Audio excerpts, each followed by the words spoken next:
सोलापुर में सरकारी कर्मचारियों ने सरकार की टेंशन एक बार फिर बढ़ा दी है। पुरानी पेंशन, वेतन त्रुटि और अन्य लंबित मांगों को लेकर सरकार का ध्यान आकर्षित करने के लिए सरकारी कर्मचारियों ने पूनम गेट पर आक्रोशपूर्ण प्रदर्शन किए।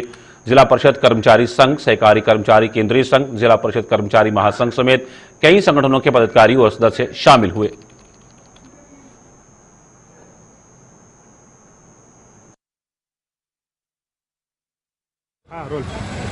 राज्य सरकारी मध्यवर्ती कर्मचारी संघटना व समन्वय समितीच्या मार्फत सन 2023 मध्ये 2 बेमुदत संप केले होते। पहिला ज्यावेळेस 7 दिवसाचा बेमुदत संप केला त्यावेळेस मुख्यमंत्री महोदयांनी आर्थिक आणि सामाजिक सुरक्षा देऊ अशा स्वरूपाचं देखील अभिवचन कर्मचाऱ्यांना दिलं होतं। त्यानंतर सदरचा संप कर्मचारी संघटनांनी स्थगित केला होता।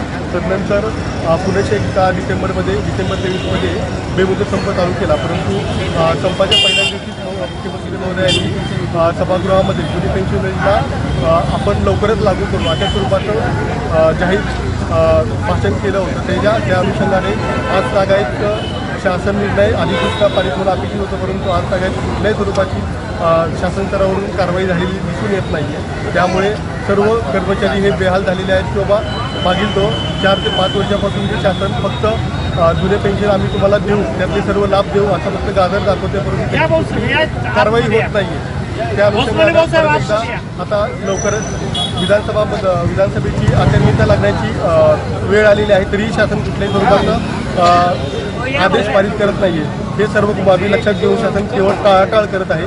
शासनाची ही देण्याची मानसिकता नाही आहे, ही कर्मचाऱ्यांची भावना निर्माण झालेली आहे। त्यामुळे आज दुपारी 1 ते 2 जेवणाच्या सुट्टीमध्ये सर्व महाराष्ट्रभर निदर्शनं करण्यात येत आहेत। जर आजच्या